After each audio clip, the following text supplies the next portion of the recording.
Apesar de uma história nova, independente e erudita, a história do Renascimento está estritamente dependente dos interesses sociais e políticos dominantes, nesse caso, os interesses do Estado.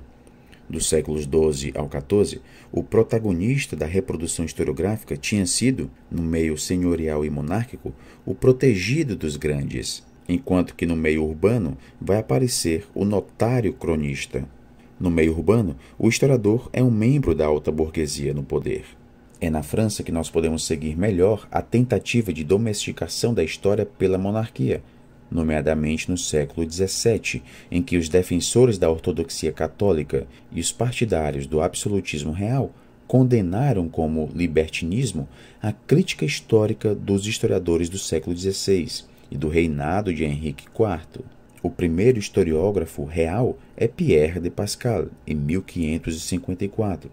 Daí em diante, o historiógrafo é um apologista, que prova os direitos do rei e do reino, louva as boas ações, dá exemplos à posteridade. Tudo isso para a glória do rei e do reino. Paradoxalmente, a Revolução Francesa, no seu tempo, não estimulou a reflexão histórica. Georges Lefebvre apontou várias razões para esta indiferença. Os revolucionários não se interessam pela história, eles fazem a história. Gostam de destruir um passado destacado e não pensam em lhe dedicar o seu tempo, mais bem empregado em tarefas criativas.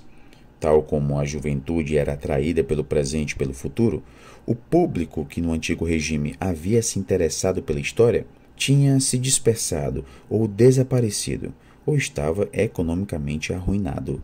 No século XIX, nós vamos ter aqui uma inspiração burguesa ligada às noções de classe e democracia, sem esquecer também do sentimento nacional. Esse sentimento se espalha pela Europa do século XIX e contribui intensamente para difundir o sentido histórico. Jules Michelet exclama: franceses de todas as condições sociais, classes e partidos, notai bem que só tendes um amigo seguro nesta terra, e este amigo é a França. Um ponto importante a ser destacado é que no fim do século XIX, a história ainda não era um objeto de ensino. Aristóteles tinha retirado a história do mundo das ciências. As universidades medievais não integraram a história entre as disciplinas lecionadas. Jesuítas e oratorianos deram à história algum espaço nos seus colégios.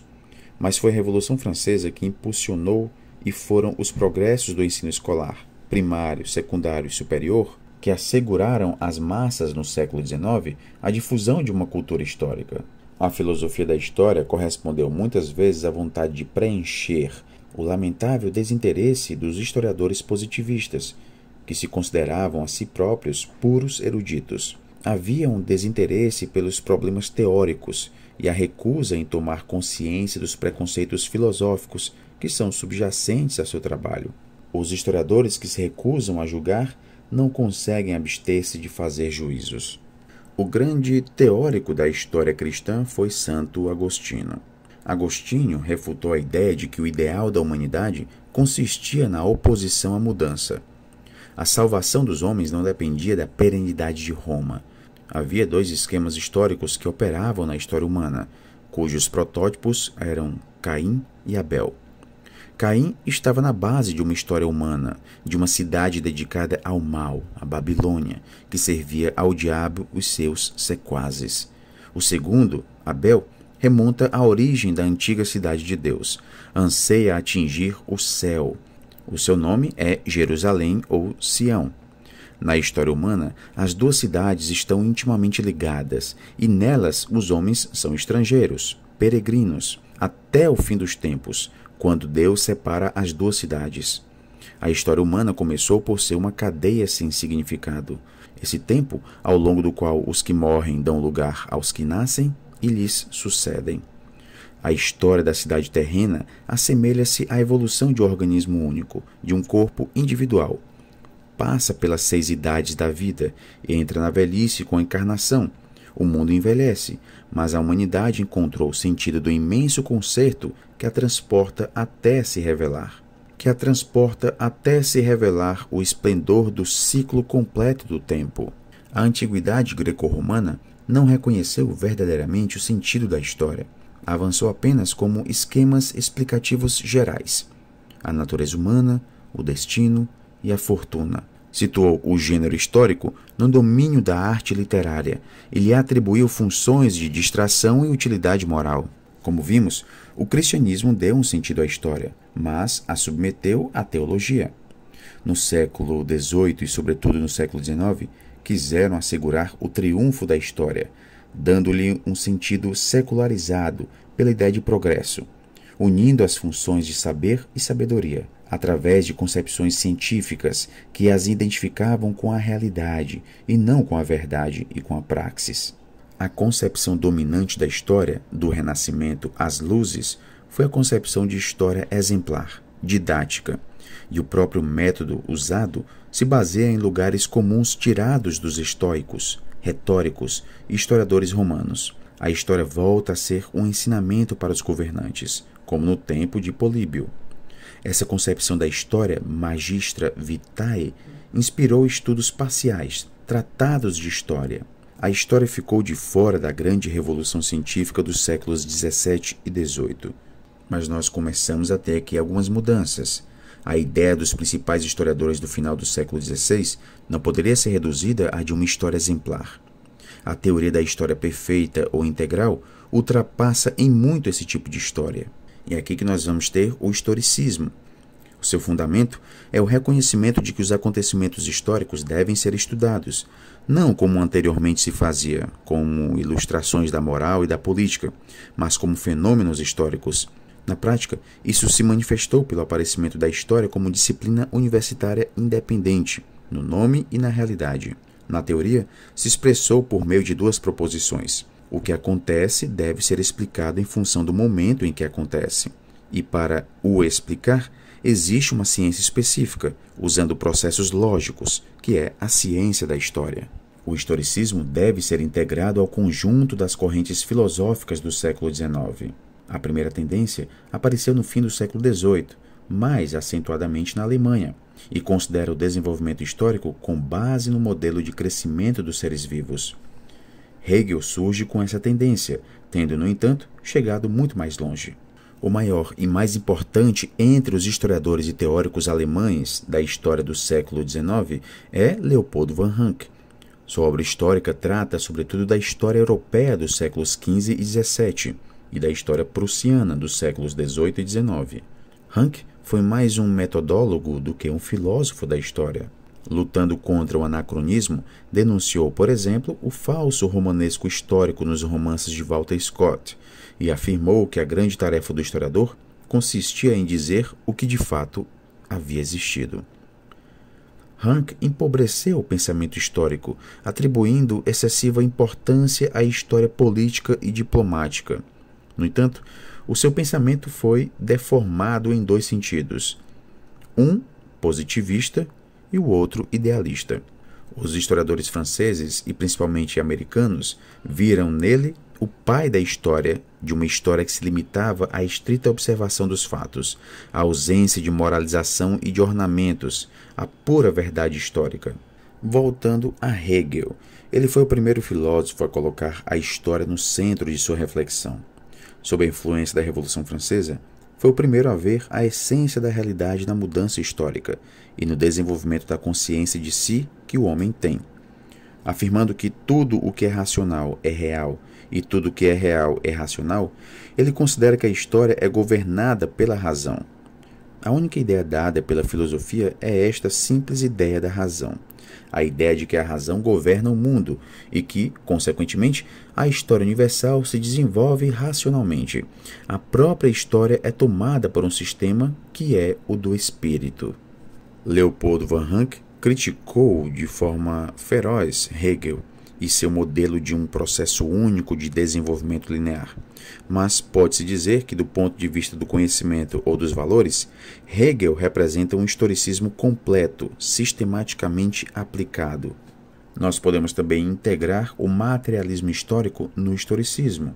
Para Marx, a concepção materialista da história tem um duplo caráter.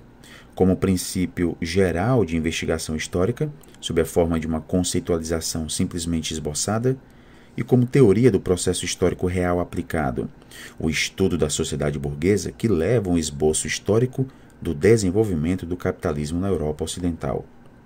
Os principais textos de Marx relativos à história estão na ideologia alemã, que apreende o materialismo histórico na sua gênese e nas suas modalidades.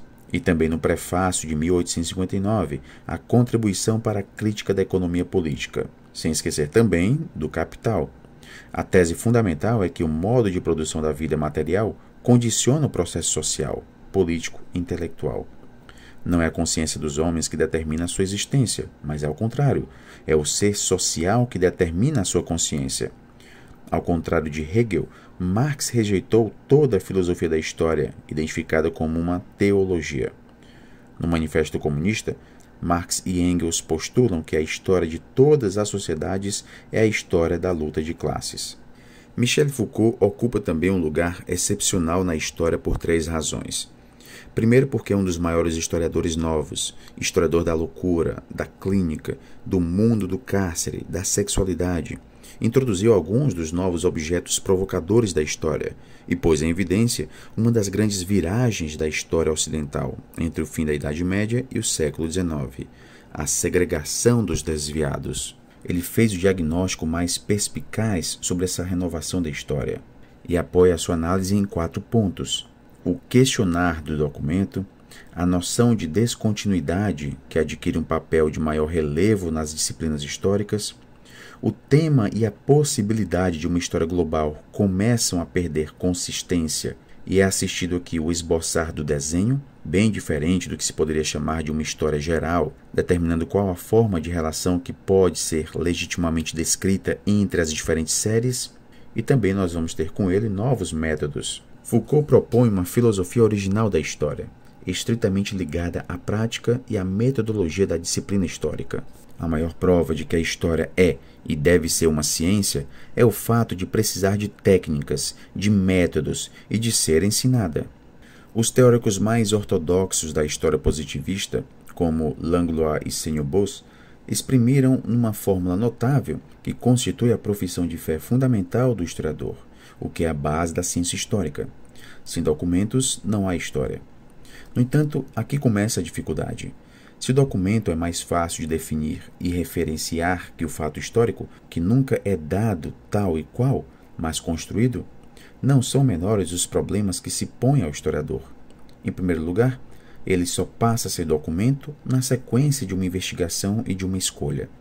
Em geral, a investigação não é assunto do próprio historiador, mas de auxiliares que constituem reservas de documentos, nas quais o historiador escolherá a sua documentação.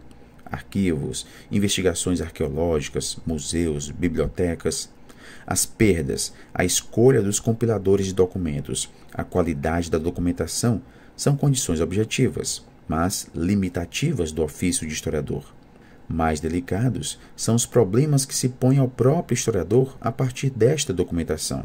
Antes de mais nada, o historiador deve se decidir sobre aquilo que irá considerar documento e o que irá rejeitar.